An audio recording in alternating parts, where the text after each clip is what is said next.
Good morning friends. Students, આજે આપણે ધોરણ 12 યુનિટ 1 છે પણ એમાં રીડ 2 નો અભ્યાસ કરીશું. જે પોએમ છે સનરાઈઝ ઓન ધ કાંચનજંગા, જે હિમાલયમાં આવેલું છે. બરાબર, હિમાલયની રાણી તરીકે એને સ્વીકારવામાં આવે છે. હવે એ લખેલું છે કોણે? તો એ ક્રિસ્ટીના આલ્બર્ટ્સ નામના વ્યક્તિ દ્વારા લખવામાં આવેલું છે. હવે તેની આપણે વાત કરીએ કે આ પોએમમાં શું કહેવામાં આવે છે. તો સનરાઈઝ એટલે કે સૂર્યનો ઉદય થવો ક્યાં થાય છે? તો કાંચનજંગા નામનું જે શિખર છે ત્યાં સૂર્યનો ઉદય થતાં કેવું એટમોસ્ફિયર લાગી રહ્યું છે તેની વાત આપણને આ પોએમમાં કરવામાં આવી છે. તો પહેલાં તો આપણે જોઈએ કે કુદરત દ્વારા આપણને ઘણી બધી કુદરતી સૌંદર્ય અથવા તો સૌંદર્યની ભેટ આપવામાં આવી છે. જેમ કે જંગલો છે, નદી છે, પહાડો છે, વૃક્ષો છે, પર્વતો છે, બરાબર, કે નવા નવા શિખરો છે. આ બધું આપણને કુદરત દ્વારા પ્રાપ્ત થયું છે. આપણને કુદરતે આ ભેટ આપેલી છે, પરંતુ એને આપણે સ્વીકારવાની અથવા તો સાચવવાની જરૂર આપણે છે. આપણે એને વેડફી નાખીશું તો કાલે આપણને વસ્તુ મળવાની નથી. આજે આપણે આવી જ એક કુદરતી સંપત્તિ જે છે તેનો અભ્યાસ કરીશું, એટલે કે પર્વતનું શિખર છે. તો જે હિમાલયની પર્વતમાળામાં આવેલું છે. આ શિખર ક્યાં આવેલું છે? હિમાલયની પર્વતમાળામાં. અને આખા વિશ્વમાં કહીએ તો સૌથી ઊંચામાં ઊંચું 3જા નંબરનું આ શિખર છે, અને જેનું નામ છે કાંચનજંગા, અને કેટલાક લોકો એને કંચનજંગાના નામથી પણ ઓળખે છે. બંને નામ એના ઉચ્ચારણમાં ફેલાયેલા છે, યોગ્ય છે. જે નેપાળ અને ભારતની બોર્ડર પર આવેલું છે. નેપાળ અને ભારતની બોર્ડર પર આવેલું છે. તેની ઊંચાઈ છે 8586 મીટર છે. આ જે છે એ કોણ છે? કવિ છોકરી એટલે કે લેડીઝ છે એ ક્રિસ્ટીના આલ્બર્ટ્સ પોતાના શબ્દોમાં કાંચનજંગા પર થતા સૂર્યોદયની ચર્ચા કરે છે આખા કાવ્યમાં. તો એ આપણે જોઈએ છે કે સૂર્યોદય થતાં ત્યાં કેવું લાગે છે. તો પોએમનું નામ છે સનરાઈઝ ઓન ધ કાંચનજંગા અથવા તો કંચનજંગા. તો જો હવે પહેલા આપણે પઠન કરીશું. The vapors rise to the morning skies, clad in a purple glory, white the love light glows on the eternal snows, upon the summits hoary, and the Himalayas sway. આ શિખરને હિમાલયની રાણી તરીકે પણ ઓળખવામાં આવે છે. Calm and serene returns the heavens greeting in robes of white, bathed in golden light, where earth and sky are meeting, and the morning dews and willow hues paint her cheeks with fairy fingers, while over the rills and the sun-kissed hills, love light gently lingers, and the breaking day sends the first faint ray of love's undying fountains, while the heart feels the thrills of the voice from the hills and the soul that dwells in the mountains. તો આ પોએમમાં આપણે અર્થ સમજીએ કે શું કહેવા માંગે છે પોએમમાં, તે જાણતા પહેલાં હજુ પણ આપણે એને એકવાર ફરીથી સમજી લઈએ છે, એટલે જ્યારે એને વાંચીશું તો થોડો વધારે ખ્યાલ આવશે. ધ વેપર્સ રાઇઝ, જ્યાં જ્યાં શબ્દ અઘરા આવશે લખતા જઈએ છે ને સમજતા જઈએ. તો વેપર્સ એટલે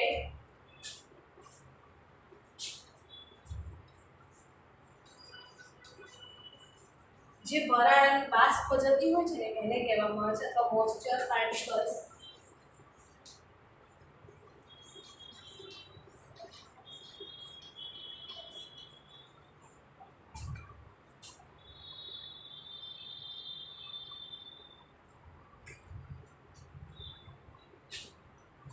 કે છે જે વરાળ છે, અથવા તો તમે જુઓ બરફ હોય ને એકદમ, એટલે બરફમાંથી થોડીક ઠંડક વધારે જતી હોય છે. તો એ ઠંડક છે ને ધીમે ધીમે રાઈઝ એટલે ઉપર તરફ ચડતી હોય છે. ટુ ધ મોર્નિંગ સ્કાઈઝ, બાષ્પની વરાળ સવારે જતી હોય છે. ક્યારે? મોર્નિંગ એટલે સવારે આકાશ તરફ ઊંચે ઊંચે જતી હોય છે. Clad in A purple glory, અને તેમાં જાંબલી કલર, પર્પલ એટલે જાંબલી કલરની જાણે કોઈ ગ્લોરી પ્રતિભા છે એ આપણે શોધતા હોઈએ છીએ. While the love lights glowing, અને જેમાં પ્રેમનો જે પ્રકાશ છે તેમાંથી ફેલાઈ રહ્યો છે. ઓન ધ ઇટરનલ સ્નોઝ, જે બરફ છે પર્વત ઉપર, આ હિલ ઉપર કેવું છે, પહાડ ઉપર શાશ્વત છે, ત્યારે નાશ નથી પાવાનું, ત્યાં ઠંડક તો રહેવાની જ છે બારે માસ. ઇટરનલ એટલે અનંત છે.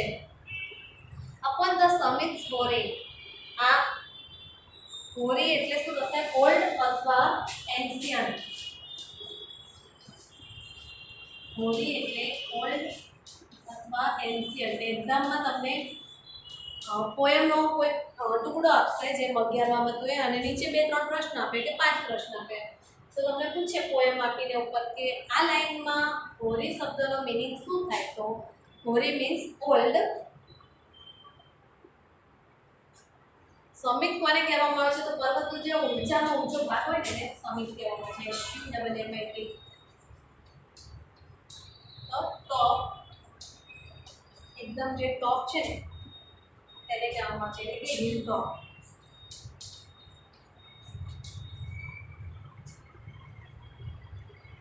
And the Himalayas queen, Himalayas queen એટલે કોણ, કાંચનજંગા.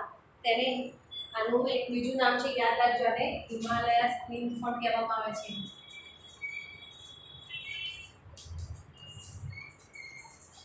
આ નામ પણ એને ઉપનામ એક મળેલું છે.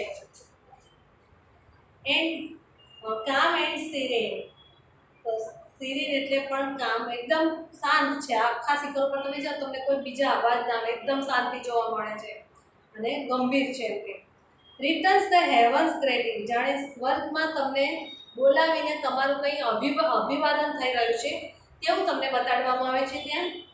ઇન રોબ્સ ઓફ વ્હાઇટ, આ શિખર ઉપર જાઓ ત્યારે તમને એટલો બધો બરફ છવાયેલો છે કે તમને એવું લાગે કે આખા શિખરે, બરાબર, જાણે બરફની કોઈ ચાદર ઓઢીને બેઠું હોય, અથવા તો મોટો એક સફેદ કલરનો જબ્બો પહેરેલો હોય. રોબ એટલે જબ્બો લાંબો હોય ને એને રોબ્સ કહેવામાં આવે છે. તો વ્હાઇટ એટલે સફેદ, એવું આપણને દેખાઈ રહ્યું છે, robes of white. Bathed in golden light, અને એ શિખર આખું જાણે સૂર્યના પ્રકાશમાં સ્નાન કરી રહ્યું છે એવું આપણને લાગે છે. Where earth and sky are meeting, અને આપણે દૂરથી જોઈએ છીએ તો આપણને પૃથ્વી અને આકાશ બંને જણા જાણે દૂરથી એકબીજાને મળતા હોય એવો ભાસ થાય છે, પણ હકીકતમાં આપણે ત્યાં જઈને ઊભા રહીએ ને તો બંને એટલા જ પાછા છૂટા થઈ જતા હોય છે. એન્ડ ધ મોર્નિંગ ડ્યુઝ, અને સવારમાં જે નાના નાના ઝાકળ બિંદુઓ પડે છે એને ડ્યુઝ કહેવામાં આવે છે. તો સવારના કેટલાક મોર્નિંગ્સ આપણને ડ્યુઝ પણ જોવા મળે છે. એન્ડ મિલો હ્યુઝ, અને કેટલીક ભીના રંગની છટાઓ પણ જોવા મળે છે ત્યાં. હ્યુઝ એટલે શેડ્સ ઓફ કલર.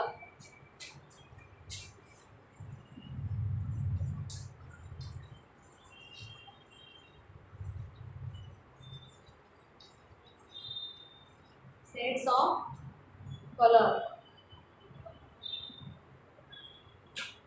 અને ડ્યુઝ એટલે વોટર ડ્રોપલેટ્સ, પાણીના નાના નાના એકદમ ટીપાઓ છે. Paint Har cheeks with ferry fingers, paint એટલે રંગવું, ચીક એટલે ગાલ, એટલે આ શિખરના જે ગાલ છે એમ કે છે, પણ ગાલ નહીં, શિખરને આખા શિખરને જાણે પોતાની આંગળીઓ વડે, પરી છે પોતાની આંગળીઓથી જાણે શિખરને રંગી રહી છે. ફિંગર એટલે આંગળી, ફિંગર એટલે આંગળી. હા, લાઈન આપીને તમને એવું પણ પૂછે છે, હા ગયા વખતે જોયેલું તમે કે આવું વાક્ય હોય, paint Har cheeks with ferry fingers. હવે કુદરત છે, બરફ છવાયેલો છે, ત્યાં શિખર ઉપર કોઈ રંગવા તો ત્યાં ગયું નથી. તો અહીંયા કેવો અલંકાર છે, નિર્જીવ વસ્તુને આપણે સજીવ બનાવી રહ્યા છે, જેને પર્સોનિફિકેશન અલંકારથી ઓળખવામાં આવે છે. અલંકારનું નામ છે પર્સોનિફિકેશન, એટલે કે સજીવારોપણ અલંકાર. સજીવારોપણ અલંકાર, જેમાં નિર્જીવ વસ્તુને સજીવ બતાડવામાં આવે છે, જેમાં નિર્જીવને સજીવ બતાવવામાં આવે છે.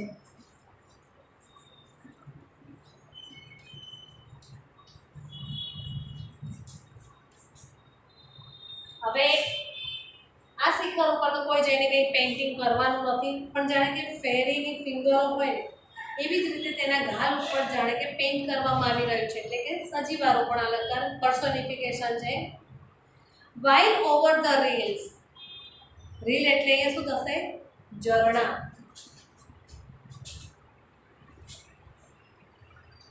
રીલ એટલે ઝરણા સિવાય પણ આપણે શબ્દ આવે છે. સ્ટ્રીમ એટલે પણ ઝરણું થાય, બ્રુક એટલે પણ ઝરણું થાય. આ બધા ઝરણા માટે વપરાતા શબ્દો છે.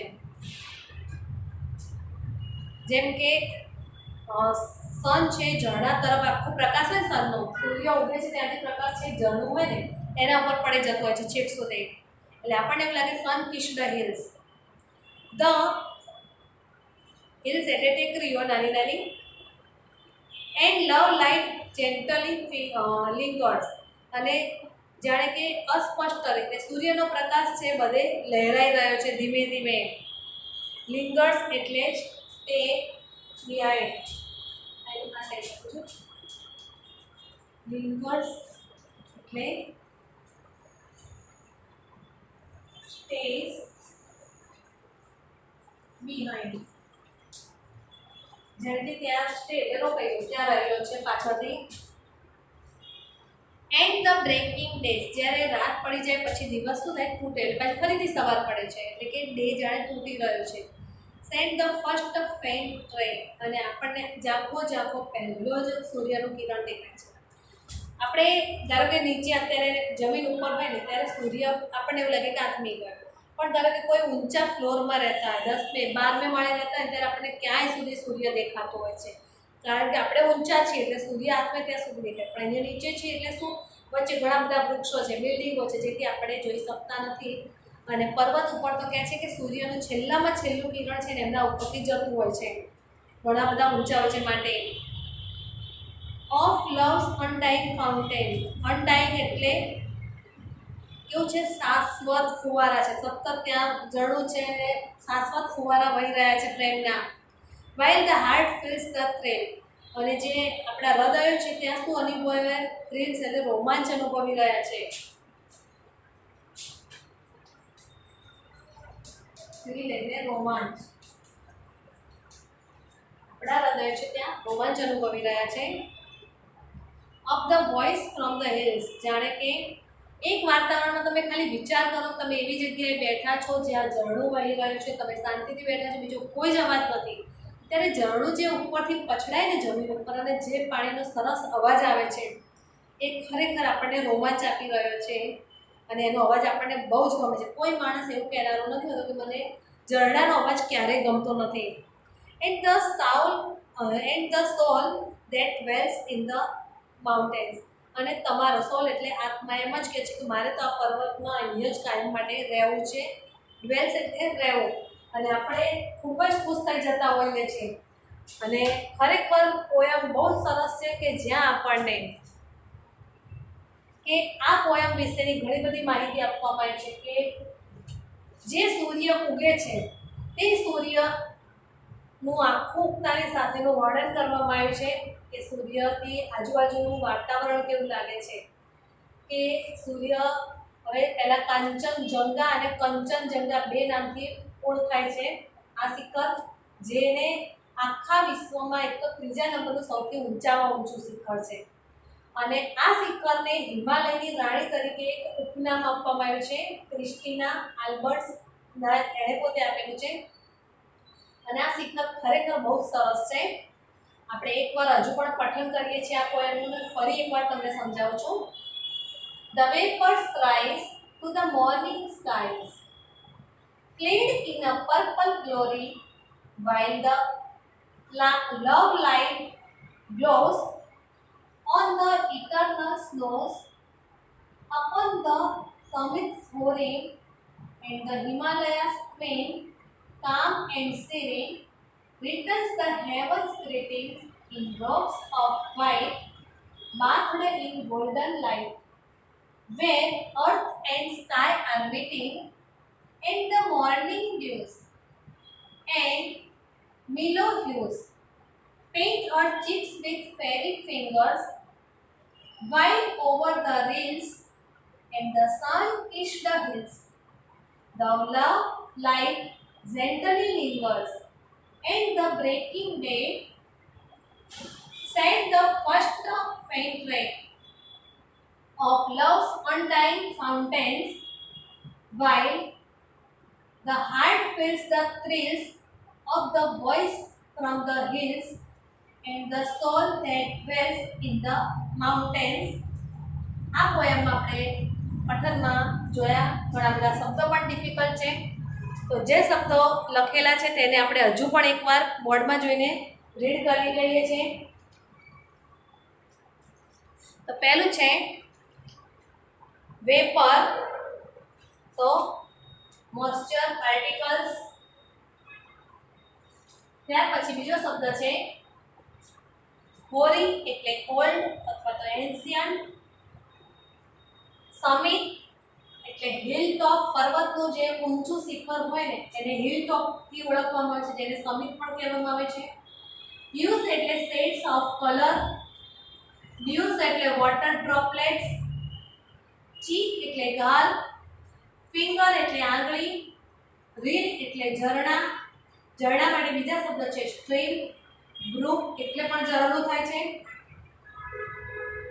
પર્સોનિફિકેશન અલંકાર આ કાવ્યમાં ઘણી જગ્યાએ વપરાયેલો છે કે તમને એક્ઝામમાં લાઈન આપવામાં આવે અને પછી પૂછવામાં આવે કે આ લાઈન છે શું સજેસ્ટ કરે છે અથવા તો શું બતાડે છે, તો આપણે કહી શકીએ છીએ કે આ લાઈન છે ને આપણને ખાલી માત્ર એક અલંકાર બતાડી રહ્યા છે કે કઈ કઈ વસ્તુઓ આમાં આવી શકે છે.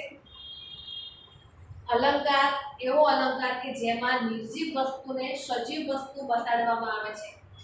જેમ કે પેઇન્ટિંગ કરવું ને એ કામ કોઈ પેન્ટર કરે છે, સજીવ માણસ કરતો હોય છે, પરંતુ કોઈ શિખર ઉપર જે બરફ છવાયેલો છે ને તો એ બરફ ઉપર પેઇન્ટિંગ કરવું એ કોઈ માણસ નથી પણ કુદરતની કળા, બરાબર. ત્યારે કુદરતની કળા છે અથવા તો તે વસ્તુને બતાડવા માટે આપણને માત્ર ખાલી જણાવવામાં આવે છે અને એ વસ્તુ આપણે paint or cheeks with ferry fingers, તેના ગાલને એક ફેરી દ્વારા જાણે રંગ થઈ રહ્યો છે એવું બતાડવામાં આવે છે. અહીંયા કોઈ પરી નથી, તો સરખામણી કરે છે એટલે પર્સોનિફિકેશન અલંકાર છે. હવે આપણે આખું પોયમ હું તમને ફરી સમજાવી દઉં છું.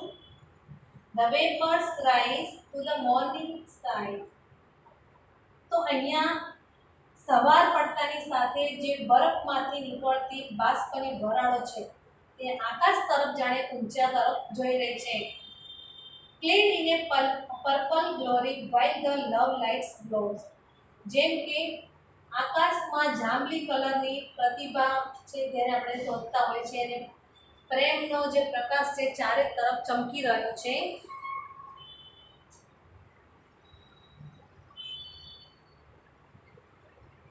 On the eternal snow, eternal એટલે ક્યારે પણ અંત ના આવે ને તેવો, જેને આપણે શાશ્વતના નામથી ઓળખીએ છીએ, અને સ્નો એટલે બરફ, ચારે તરફ શાશ્વત બધે જ બરફ ફેલાયેલો છે.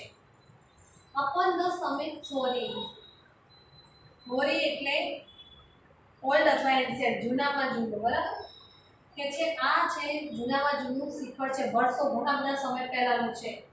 એન્ડ ધ હિમાલયસ ક્વીન, અને આ શિખરને બીજું બિરુદ કયું મળે છે? હિમાલયસ ક્વીન. આ પણ ધ્યાનમાં રાખજો, આ પણ પ્રશ્ન પૂછાય છે. કામ એન્ડ સિરેન, આ શિખર છે એકદમ કેવું છે? શાંત છે અને ગંભીર છે. ત્યાં કોઈ જ અવાજ બીજા નથી આવતા, જેમ કે વ્હીકલ છે કે કશતા જ અવાજો નહીં. માત્ર એક નેચરલ કુદરતી વાતાવરણ છે, ત્યાં માત્ર ખાલી પાણી છે કે નદી છે કે પહાડ છે. એટલે નદીઓમાં જે ઝરણા પડતા હોય ને તો એ ઝરણાનો બહુ મોટો અવાજ આવે, કે પક્ષીઓનો અવાજ આવતો, બીજા કોઈ અવાજ નથી ત્યાં. રિટર્ન્સ ધ હેવન્સ ગ્રેટિંગ્સ, જાણે કે અહીંયા સ્વર્ગ છે ને આપણા બધાનું અભિવાદન કરીને આપણને બોલાવી રહ્યું છે. હેવન એટલે સ્વર્ગ. ઇન રોબ્સ ઓફ વ્હાઇટ, રોબ એટલે લાંબો જે જબ્બો પહેરવામાં આવે તેને રોબ્સ કહેવામાં આવે છે, અને વ્હાઇટ એટલે બરફ. બરફ છે એનો રંગ સફેદ છે, માટે આ શિખરે જાણે સફેદ રંગનો લાંબો જબ્બો પહેરેલો હોય ને એવું આપણને લાગે છે. bathed in golden light, જાણે કે પ્રકાશમાં, સૂર્યના પ્રકાશમાં આખું શિખર છે સ્નાન કરી રહ્યું છે. where earth and sky are meeting, અહીં આગળ જાણે આકાશ અને પૃથ્વી એકબીજાને મળતા હોય તેવો આપણને ભાસ થાય છે, એવો માત્ર અહેસાસ થાય છે. હકીકતમાં પૃથ્વી અને આકાશ એટલા બધા વિસ્તરેલા છે કે કોઈ બેમાંથી એક પણ એકબીજાને મળતા નથી. તમને દૂરથી લાગે પણ તમે તે જગ્યાએ જ્યારે પહોંચો ને ત્યારે પાછા હતા એમને એમ જ આવીને ઊભા રહો છો. એટલે કેટલું જ અંતર આકાશ અને પૃથ્વી વચ્ચે રહી જાય છે. એટ ધ મોર્નિંગ ડ્યુઝ, અને પછી સવારના જે ઝાકળ બિંદુઓ છે, એન્ડ મેલો વ્યુઝ, અને ભીની જે રંગની છટાઓ અથવા તો રંગ જે છે નાના paint Har cheeks with ferry fingers, તેના રંગને દ્વારા જાણે શિખરને કોઈ રંગ કરી રહ્યો હોય તેના ગાલ ઉપર એવું લાગે છે ફરીની આંગળીઓ વડે. વાઇલ ઓવર ધ રેલ્સ, અને ત્યાં ઉપર આપણને ઘણા બધા ઝરણાઓ પણ પડતા દેખાય છે. એટ ધ સન કિસ્ટઇન્સ, અને સૂર્યનો પ્રકાશ છે જાણે નાની નાની પર્વતની જે ટોળેટી કે બધી છે એ દરેકને પોતાના પ્રકાશ દ્વારા જાણે કે કિસ કરી રહ્યો છે. The love light gently lingers, અને પ્રેમ છે ધીમેથી ત્યાં લહેરાઈ રહ્યો છે આખા શિખર ઉપર. એન્ડ ધ બ્રેકિંગ ડે, અને પછી બીજા દિવસ ઉગવાની તૈયારી થાય છે. બ્રેકિંગ ડે એટલે રાત પૂરી થાય અને દિવસ ઉગે, એટલે શું કહેવાય ત્યાં દિવસનો ભાગ બદલાય છે, એટલે રાતનો ટુકડો થવો છે. ટુકડે બ્રેક એટલે ટુકડો. સેન્ડ્સ ધ ફર્સ્ટ ફેઇન્ટ રે, અને રે એટલે કિરણ, સૂર્ય તેનું પોતાનું પહેલું કિરણ છે ત્યાં નાખે છે, તરત જ રાત પૂરી થાય દિવસ ઉગે છે. ઓફ લવ્સ અનડાઇંગ ફાઉન્ટેન્સ, અને પ્રેમીઓ અથવા પ્રેમથી ત્યાં ઘણા બધા શાશ્વત ફુવારાઓ થઈ રહ્યા છે, ફેલાઈ રહ્યા છે પાણીના. While the heart feels the stress, આપણે માની લો કે એ જગ્યાએ બેઠા હોય તો આપણું હૃદય છે ને એક પ્રકારનો અંદરથી રોમાંચ અનુભવી રહ્યો છે. And the soul that dwells in the mountain, અને આપણો આત્મા છે ને એ ત્યાં પર્વત ઉપર રહેવાનું જ કાયમ માટે વિચારી રહ્યો છે. કારણ કે ખરેખર આ પોયમ એ બહુ સરસ છે, જેની અંદર કવિયત્રી ક્રિસ્ટીના આલ્બર્ટ્સે જે શિખર છે કાંચનજંગા તેના ઉપર થતા જે સૂર્યનો પ્રકાશ ફેલાય છે અને પહેલો જે સૂર્યોદય થાય છે તે દ્વારા આખું શિખર કેવું લાગે છે એનું આ વર્ણન આપણને આ પોયમમાં બતાડ્યું છે, કે જેથી આપણને ખ્યાલ આવે કે કાંચનજંગા શું છે. આ શિખર એ આખા વિશ્વમાં ઊંચામાં ઊંચું શિખર છે, 3જા નંબરનું છે. ત્યાર પછી આપણે એકવાર ફરી આ શબ્દાર્થ તમને સમજાવી દઉં છું. પહેલું છે વેપર્સ એટલે મોઇસ્ચર પાર્ટિકલ્સ, વરાળો, હોરી એટલે ઓલ્ડ અથવા તો એન્શિયન્ટ, સમિટ એટલે હિલ ટોપ, હ્યુઝ એટલે શેડ્સ ઓફ કલર, ડ્યુસ એટલે વોટર ડ્રોપલેટ્સ, ચીક એટલે ગાલ, ફિંગર એટલે આંગળી, રીલ એટલે ઝરણા. તો બીજા શબ્દો છે, કદાચ તમને પેરેગ્રાફ એ આપવામાં આવે પોએમની 3-4 લીટી અને પછી એવો પ્રશ્ન પૂછવામાં આવે કે આ લાઈનમાં સ્ટ્રીમનો સિમિલર વર્ડ્સ કયો છે, તો આપણને બધા જાણતા હશું તો આપણને આવડશે. રીલ એટલે પણ ઝરણું, સ્ટ્રીમ એટલે પણ ઝરણું અને બ્રુક એટલે પણ ઝરણું છે. આ બધા એકબીજાના સમાનાર્થી શબ્દો છે. પછી લિંગર્સ એટલે સ્ટેસ બિહાઇન્ડ અને થ્રિલ એટલે રોમાન્સ. પછી એક અલંકાર આમાં બહુ વપરાય છે જેનું નામ છે પર્સોનિફિકેશન અલંકાર. તો જેને ગુજરાતીમાં કહીશું સજીવારોપણ અલંકાર, એટલે કે કોઈ નિર્જીવ વસ્તુને સજીવ બતાડવામાં આવે છે અને સજીવના જેવું કામ કરવામાં આવે છે. જેમ કે શિખર છે નિર્જીવ છે પણ તેના ઉપર કોઈ પેઇન્ટ કરી રહ્યું છે, તો શિખર તો જાતે કોઈ પેઇન્ટ નથી કરવાનું, એટલે શિખરને ત્યાં સજીવ બતાડવામાં આવે છે. અહીં આપણે કાવ્ય પૂર્ણ કરીએ છીએ. તમે એકવાર ફરીથી કાવ્યને એટલે કે આ વિડીયોને ધ્યાનથી જોજો તો તમને જલ્દીથી યાદ રહી જશે. અને એક્ઝામમાં માત્ર 3-4 લીટી આપીને નીચે પ્રશ્ન પૂછવામાં આવે છે કાવ્યને અનુરૂપ. નેક્સ્ટ આપણે આગળના વિડીયોમાં જોઈશું.